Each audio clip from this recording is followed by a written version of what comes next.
Perkenalkan, nama saya Muhammad Yopinda dari Prodi Pendidikan Bahasa Arab 3. Kenalkan, nama saya Syifa Sofura dari Prodi Pendidikan Bahasa Arab IAIN Samarinda. Assalamualaikum warahmatullahi wabarakatuh. Perkenalkan, nama saya Syifa Sofura dari Program Studi Pendidikan Bahasa Arab Institut Agama Islam Negeri Samarinda. Nah, di video saya kali ini saya akan menjelaskan apa sih pengertian individu sebagai peserta didik dan juga bagaimana sih kita sebagai seorang pengajar mengetahui karakteristik peserta didik yang kita ajar. Langsung saja kita ke pembahasan yang pertama. Pembahasan pertama mengenai pengertian individu sebagai peserta didik. Individu berasal dari kata individual yang berarti orang atau perseorangan. Hal ini merupakan kodrat manusia yang harus mendapatkan tempat dan juga perhatian, mengingat betapa pentingnya pertumbuhan dan perkembangan ini. Pembahasan selanjutnya mengenai pengertian peserta didik ditinjau dari usia. Setiap individu dapat dikatakan sebagai peserta didik apabila ia telah memasuki usia sekolah, di mana ketika dia berumur 4 atau 5 tahun, dia dapat menduduki taman kanak-kanak. Dan ketika dia berumur 6 atau 7 tahun, dia dapat menduduki sekolah dasar. Dan kemudian ketika dia berumur 13 sampai 16 tahun, dia dapat menduduki sekolah menengah pertama. Kemudian yang terakhir, ketika dia berumur 16 tahun sampai 19 tahun, dia dapat menduduki sekolah menengah pertama. Jadi, pengertian peserta didik adalah anak atau individu yang tercatat dan tergolong sebagai siswa di dalam satuan lembaga pendidikan. Pembahasan selanjutnya mengenai karakteristik peserta didik. Setiap individu pasti memiliki sifat bawaan dan karakteristik yang diperoleh di mana ia tinggal. Karakteristik peserta didik ini kadang lebih bersifat tetap, jadi tidak pernah berubah. Berbeda dengan karakteristik yang lebih mengarah ke psikologis, itu lebih mudah berubah. Nah, kenapa karakteristik yang bersifat psikologis ini lebih mudah berubah? Karena ia dipengaruhi oleh pengalaman dan juga lingkungan di mana ia tinggal. Contohnya saja bayi yang baru lahir. Bayi yang baru lahir ini memiliki 2 garis keturunan, dari keturunan ayah dan juga keturunan ibu. Dan pasti sifat bawaan ayah dan ibu ini berbeda, bukan? Nah, dari situlah akhirnya muncul karakter-karakter yang menjiwai seluruh diri peserta didik. Maka dari itulah akhirnya membentuk suatu pola karakteristik yang berbeda dengan individu lainnya. Pembahasan selanjutnya tentang faktor penentu karakteristik peserta didik. Secara umum, penentu karakter peserta didik ini ditentukan oleh 2 hal, yaitu faktor internal dan juga eksternal. Tapi secara dunia psikologi terbagi juga menjadi 2, yaitu dari sifat bawaan dan juga lingkungannya. Ada 3 aliran yang mendefinisikan beberapa faktor penentu. Yang pertama nativisme, yang kedua empirisme, dan yang ketiga konvergensi.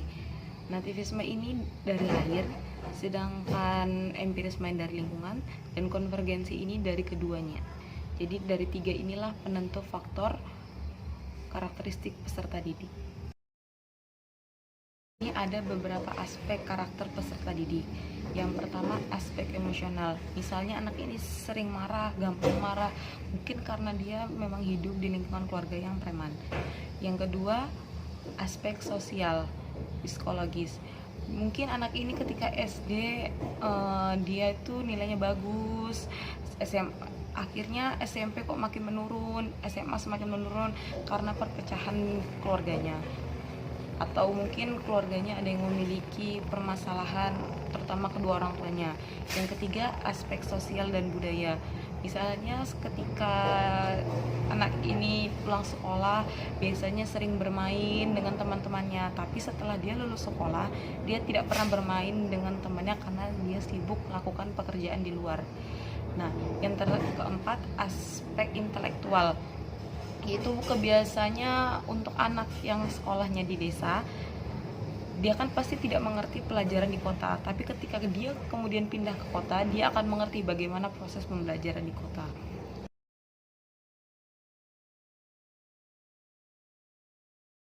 Jelaskan pertumbuhan dan perkembangan individu peserta didik. A. Pertumbuhan secara fisik. 1. Pertumbuhan secara masa sebelum lahir merupakan masa yang sangat kompleks karena pada saat itu awal semua organ terbentuk dan tersusunnya jaringan-jaringan saraf yang membentuk sistem yang lengkap. 2. pertumbuhan setelah lahir. Pertumbuhan ini kelanjutan dari pertumbuhan sebelum lahir. Proses pertumbuhan fisik manusia berlangsung hingga dewasa. Berbeda dengan hewan yang ketika lahir dalam kurun waktu dekat bisa mengikuti induknya. B. Perkembangan pada peserta didik. 1. Perkembangan intelek. 2. Perkembangan emosi. 3. Perkembangan sosial. 4. Perkembangan bahasa. 5. Bakat khusus. 6. Sikap nilai dan normal. Di sini saya akan menjelaskan perkembangan intelek. Perkembangan ini berjalan dengan pertumbuhan saraf otaknya karena daya pikir menunjukkan fungsi otak. Perkembangan emosi merupakan salah satu potensi kejiwaan khas yang dimiliki oleh manusia. Perkembangan sosial, dalam proses ini individu tidak dapat berdiri sendiri tetapi membutuhkan bantuan dari lainnya. Perkembangan bahasa adalah sebagai alat komunikasi untuk menyampaikan isi pikiran dan perasaan terhadap orang lain. Bakat khusus, kemampuan yang dimiliki oleh setiap individu yang memerlukan rangsangan atau latihan agar berkembang dengan baik. 6. Sikap nilai dan moral. Ini merupakan akhir dan proses belajar di mana kita harus menguasai pengetahuan, sikap dan moral dan juga keterampilan.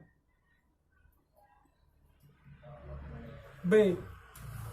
Pertumbuhan dan perkembangan menurut usia. 1. Perkembangan dari umur 18 sampai 24 bulan. Masa ini sangat tergantung kepada orang tua. 2. Fase kanak-kanak sejak akhir masa bayi hingga usia 5 sampai 6 tahun. Kadang fase ini disebut masa prasekolah. 3. Fase kanak-kanak dan akhir adalah fase perkembangan yang berlangsung kita umur 16-11 tahun. Fase remaja adalah perkembangan masa transisi anak-anak menuju dewasa. Peserta didik.